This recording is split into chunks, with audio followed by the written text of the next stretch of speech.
तो देखो, last class के अंदर हमने क्या क्या चीज़ें किया था मैं आपको बता देता हूँ। ये हमने for feature and re issue of share के बारे में मैंने आपको बताया था। कुछ शेयर होल्डर अगर हमें पैसे नहीं चुकाते हैं तो हम उनके शेयर्स को जब्त कर लेते हैं। जो पैसा उन्होंने चुका दिया है वो पैसा जब्त कर लिया जाता है। फॉर फीचर ऑफ शेयर भी दो तरीके से होते हैं, एट पार से, एट प्रीमियम से। एट प्रीमियम में दो कंडीशन होती है, premium not receive, premium receive. तो मैंने पहले पार की कंडीशन बताई थी आपको। एट पार पर मान के चलिए अगर एक शेयर ऐसा हो, एक शेयर होल्डर ऐसे हैं जिन्होंने हमें पैसे नहीं दिए और 100 रुपीज़ का एक शेयर था, 20 रुपीज़ एप्लीकेशन पर है, 30 rupees allotment, 20 first call, 20 second call and 10 third call पर है। कंडीशन मैंने ऐसी दी आपको कि only application money paid by the share holder, यानी शेयर होल्डर ने केवल एप्लीकेशन मनी ही पेमेंट किया है। ना तो उस एक शेयर होल्डर ने ना तो अलॉटमेंट पेमेंट किया, ना फर्स्ट कॉल पेमेंट किया, ना सेकंड कॉल पेमेंट किया, और called up to second call तक ही हुआ, थर्ड कॉल कॉल नहीं की गई है ना। तो मैंने आपको बताया था फोर फीचर की एंट्री एक ही होती है। शेयर कैपिटल को आप डेबिट करते हो, जो शेयर कैपिटल को हम डेबिट कर रहे हैं उसमें कॉल्ड अप अमाउंट आएगा। कितना कॉल कर लिया हमने, 20 प्लस 30 50, 50 प्लस 20 70, 70 प्लस 20 90, तो 90 इंटू 1।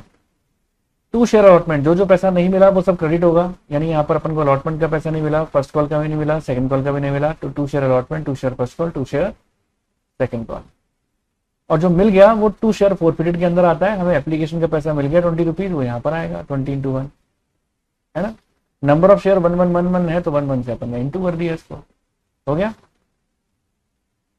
तो इस तरीके से हमारे पास हमने देखा कि ये फोर फीचर की एंट्री होती है। तो फोर फीचर मैंने आपको एट पार पे तो समझाया, अब मैं आपको समझाने जा रहा हूँ एट प्रीमियम पे कि फोर फीचर अगर प्रीमियम पर होता है तो कैसे एंट्री करते हैं। देखो, क्वेश्चन में वही लूंगा लेकिन थोड़ा सा ट्विस्ट करूंगा। एट प्रीमियम में मैंने दो कंडीशन कराई है आपको, premium not receive, premium receive. Not receive and receive. Not receive करवाऊंगा पहले और फिर रिसीव करवाऊंगा। One share at the rate ₹100 each plus 10,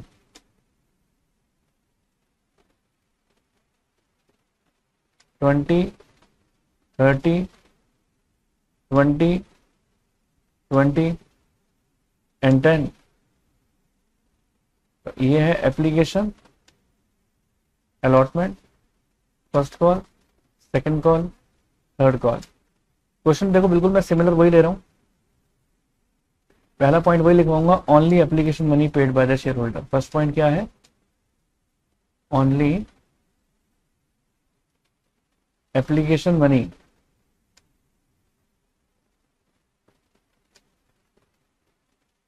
paid by share holder.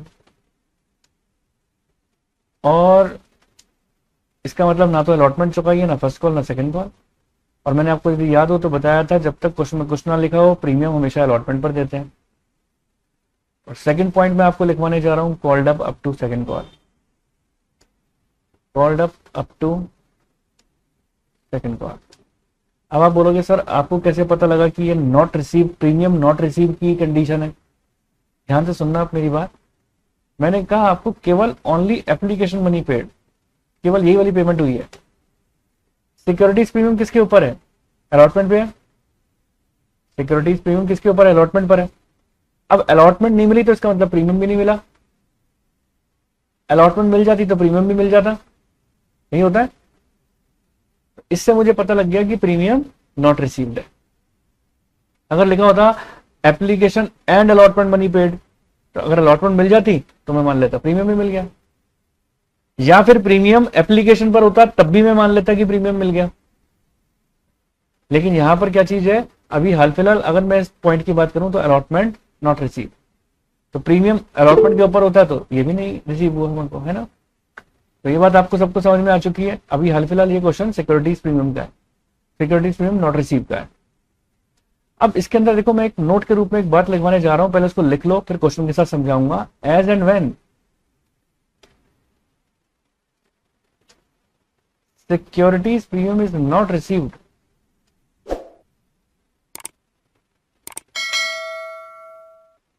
is not received along with particular call, it will always be debited along with share capital.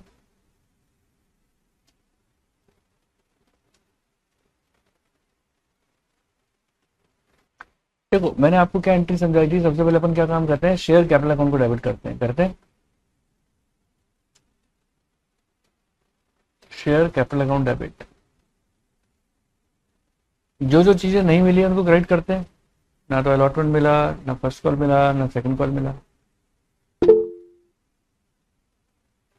अब देखो यहां पर आता है क्या क्या चीजें नहीं मिली। नहीं मिला अपन को अलॉटमेंट, नहीं मिला फर्स्ट कॉल, नहीं मिला सेकंड कॉल। तो मैंने आपको बताया था जो जो चीजें नहीं मिलती उनको क्रेडिट करते हैं। तो to share allotment, to share first call, to share second call, और जो मिल गया उसको क्या क्या लिखते हैं, टू शेयर फोरफिटेड। यही करते हैं। मैंने बताया कि ये एंट्री तो चलो ठीक है, फोर फीचर की पिछले वाले क्वेश्चन में भी बता दी थी। इसमें जो नई बात है वो ये वाली है कि यहाँ पर सिक्योरिटी प्रीमियम आपको नहीं मिला। और मैंने इस नोट के रूप में आपको ये बात लिखवाई है, जो अंग्रेजी में लिखवाया है वो ये लिखवाया है कि जब जब आपको प्रीमियम ना मिले तब तब आप ये मान के चलना कि उसको हम शेयर कैपिटल अकाउंट के साथ डेबिट भी करेंगे। ठीक है ना, सिक्योरिटीज प्रीमियम अकाउंट डेबिट करेंगे। कितने रुपए से करेंगे, देखो शेयर कैपिटल अकाउंट डेबिट हमेशा कॉल्ड अप अमाउंट से होता है। कॉल्ड अप कितना है, देखो यहाँ पे प्रीमियम भूल जाओ आप, तो कॉल्ड अप कितना है 20 + 30 50, 50 + 20 70, 70 + 20 90, तो 90 रुपीज कॉल्ड अप है, यहाँ लिख दिया 90। सिक्योरिटीज प्रीमियम में कितने रुपए थे, 10 रुपए थे, देखो लिखे हुए 10 रुपए। सिक्योरिटी प्रीमियम में अपन लिख दिए 10 रुपए। अलॉटमेंट में कितने हैं 30 + 10, टोटल मिला के 40 लो ना आप, 40 40। फर्स्ट कॉल पे कितने हैं 20 20, फर्स्ट कॉल पे 20, सेकंड कॉल पे 20। और शेयर फोरफिटेड में कितने हैं जो आपको मिल गए थे, वो भी 20। अब आप देखो मैच करके देख सकते हो कि डेबिट और क्रेडिट देखो मैच हो रहा है। 90 + 10 100, 40 + 20 60, 70 80 90 100, 100 आ रहा है ये भी। Into 1 into 1 into 1 into 1 into 1 into 1, ये कितना आ गया 90 10 40 20 20 20। अंग्रेजी के अंदर मैंने यही बात लिखी है, as and when securities premium is not received along with particular call, it will always be debited along with share capital। ठीक है, उम्मीद है समझ में आया होगा। तो देखो अब आता है अपने पास नेक्स्ट अब हमारे पास आता है सिक्योरिटीज प्रीमियम।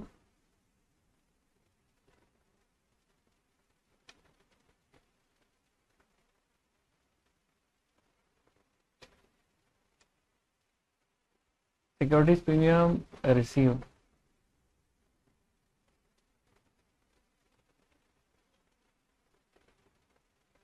ठीक है। अब मैं आपको क्वेश्चन दे रहा हूं, 1 share at the rate ₹100 each + 10,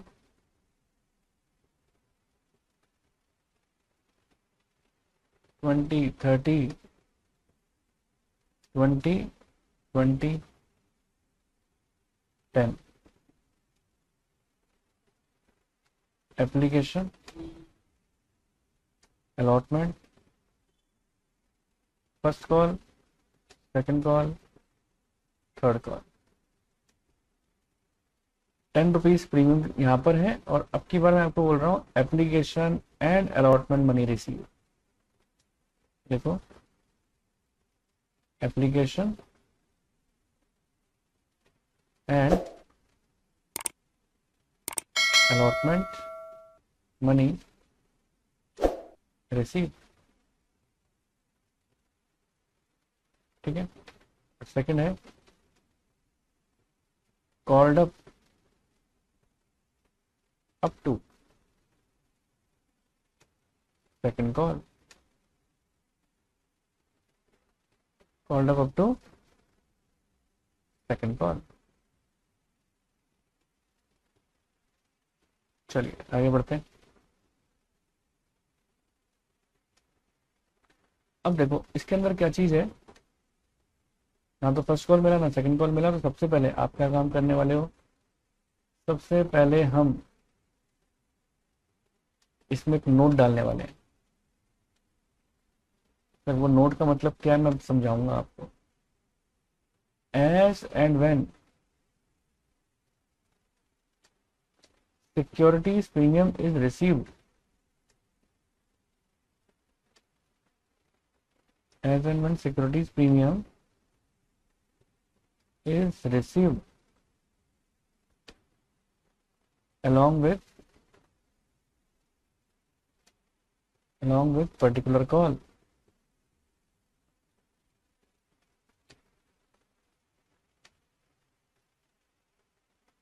ठीक है ना, along with particular call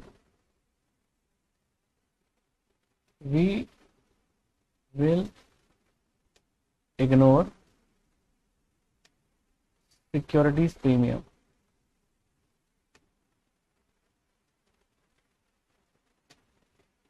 neither it will be debited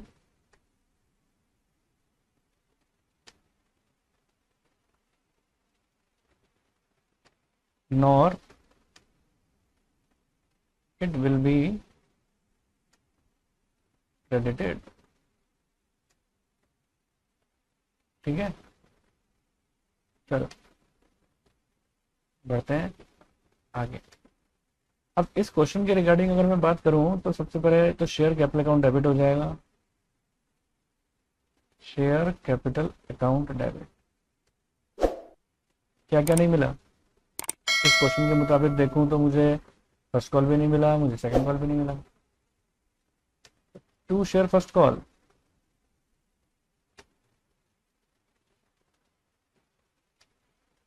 to share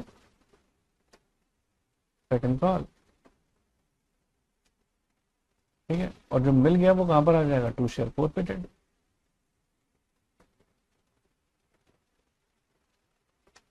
called up amount कितना था, 90। फर्स्ट कॉल पे कितने थे, 20। सेकंड कॉल पे भी 20, 20 और 20। आप देखो सिक्योरिटी प्रीमियम को इग्नोर कर दो। मैंने यही बात बताई है, जब अपन को लगता है कि सिक्योरिटी प्रीमियम हमें मिल गया है तो उसको अपन इग्नोर कर देते हैं। तो अब आप अपनी यहाँ पर टू शेयर फोरफिटेड में क्या लिखोगे, मुझे कितना अमाउंट रिसीव हुआ है, 20 + 30 यानी 50। 20 + 40 मत कर देना, 20 + 30 करना। कितना अमाउंट रिसीव हुआ है, 50, 20 + 30। अब इसको किससे इंटू करना है अपन ने, नंबर ऑफ शेयर हमारे पास 1 थे, 1 1 1, तो ये 90 आ जाएगा। 20 20 50 खत्म। तो ये थी आपकी सारी फोर फीचर की एंट्रीज। अब देखो, अब हमारा यहाँ पर फोर फीचर की तो मैंने एंट्रीज बताई है। फोर फीचर के बाद आ रहा है री इशू ऑफ शेयर, और री इशू ऑफ शेयर की एंट्री लिखाने के बाद फिर मैं कुछ कराऊंगा क्वेश्चंस। थोड़े बहुत क्वेश्चन जब समझ में आ जाएंगे तो आखिर में जाके एक टॉपिक आता है आपका कैपिटल रिजर्व, फिर वो समझाऊंगा आपको। तो देखो क्या होता है, हम जब किसी के शेयर जब्त कर लेते हैं, जब्त करने के बाद हम उसको अपने पास नहीं रखते, फिर हम किसी और को री इशू कर देते हैं, है ना। फिर हम किसी और को री इशू कर देते हैं। तो वो एंट्री देखो क्या करते हैं अपन उसकी, जब अपन री इशू किसी और को करते हैं तो लिखो री इशू ऑफ शेयर। अब इसमें एक मजे की बात यह है कि जो री इशू अपन करते हैं ना, वो एट पार पर भी हो सकते हैं, एट प्रीमियम पर भी हो सकते हैं, एट डिस्काउंट पर भी हो सकते हैं। ठीक है, at par, at premium, at discount तीनों पर हो सकते हैं। ठीक है जी, चलो आगे बढ़ते हैं।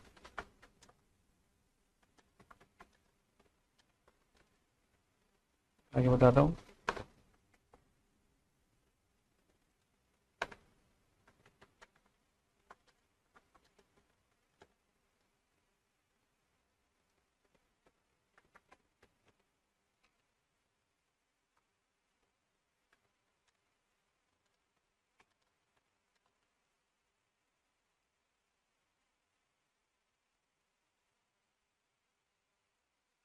अब देखो इसके अंदर पता है क्या चीज होती है। एट पार का मतलब ये होता है 10 रुपए का शेयर मार्केट में आपने री इशू करते वक्त 10 रुपए का ही री इशू किया। 10 रुपए का शेयर आपने 12 रुपए का री इशू किया, और यहां पर है 10 रुपए का शेयर आपने 9 रुपए का री इशू किया। तो एट पार पर आप क्या री इशू की एंट्री क्या करोगे? एट पार पर एक ही एंट्री होती है, bank account debit to share capital account. At premium की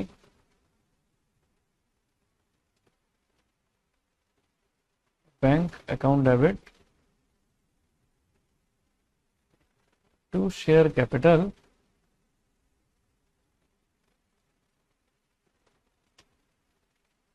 to security premium account.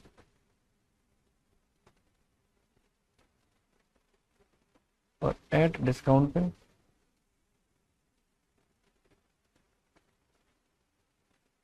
Bank account debit share forfeited account debit. अब आप बोलोगे सर शेयर फॉरफिटेड क्यों? शेयर फॉरफिटेड में डिस्काउंट का अमाउंट आता है, क्वेश्चन के साथ बताऊंगा। और टू शेयर कैपिटल। ठीक है, तो फटाफट से कॉपी कर लो ये तीनों एंट्रीज। तो देखो बच्चों, अब क्या होता है, प्रैक्टिकली बात को समझने की कोशिश करना। जब फोर फीचर कर देते हैं, जब री इशू कर लेते हैं, उसके बाद कैपिटल रिजर्व में ट्रांसफर होता है शेयर फोर फीचर का बैलेंस। अब आप पता है क्या बात बोलोगे? सर कुछ समझ में नहीं आ रहा सर, हो क्या रहा है, ये क्या कहना क्या चाहते हो सर? मैंने कहा देखो क्वेश्चन कराऊंगा ना, तो क्वेश्चन से सारी बातें समझ में आ जाएंगी। अभी तक तो मैंने आपको बताया, अच्छा फोर फीचर होता है, फोर फीचर में ये एंट्री होती है, ये केस होता है, री इशू होता है उसमें ये केस होता है, ये एंट्री होती है। अब मैं आपको बताने जा रहा हूं, आफ्टर री इशू के बाद हमको कैपिटल रिजर्व में भी ट्रांसफर करना पड़ता है। तो वो कैपिटल, ये तो मैंने अभी बता रहा हूं, केवल क्वेश्चन नहीं करा है। तो वो सब चीजें, वो सब चीजें क्वेश्चन से आपको समझ में आएंगी। तो उसकी एंट्री क्या होती है? उसकी एंट्री होती है share forfeited account debit to capital reserve.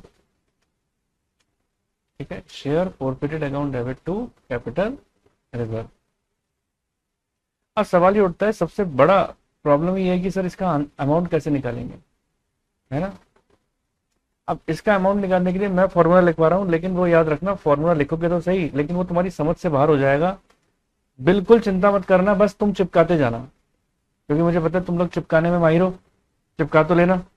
अब होगा कैसे वो समझा दूंगा, बिल्कुल पैनिक नहीं होना, क्योंकि बहुत सारी बातें लिखवाऊंगा। आपको लगेगा सर तब कौन सी दीवार पर टक्कर मारे, हम समझ ही नहीं आ रहा। तो उस वक्त समझ में कुछ नहीं आएगा, बस लिखना है तुम्हें, है ना? चलो हेडिंग डाल दें, amount transfer to capital reserve. कैसे निकलेगा? लिखो देखो इसमें दो बातें आ जाती हैं, इसमें दो बातें आती हैं। When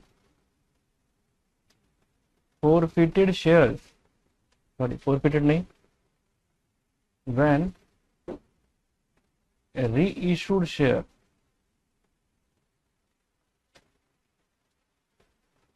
is equal to forfeited share, और ये आ जाएगी बात when a reissued share is less than forfeited share, ठीक है ना। when reissued share is equal to, तो यहाँ पे लेस देन, एक इक्वल टू है एक लेस देन है। अगर इक्वल टू होता तो क्या फॉर्मूला लगाते हैं वो देखो,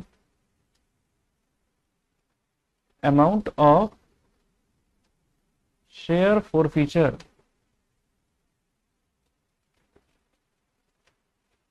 credited in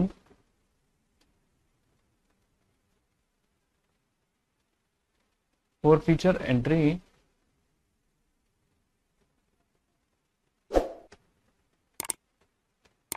less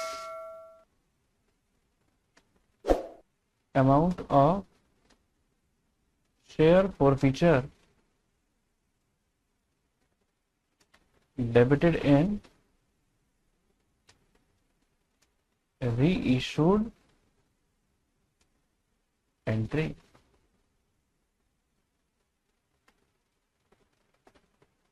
ये जो आएगा ये कैपिटल रिजर्व का अमाउंट आ जाएगा।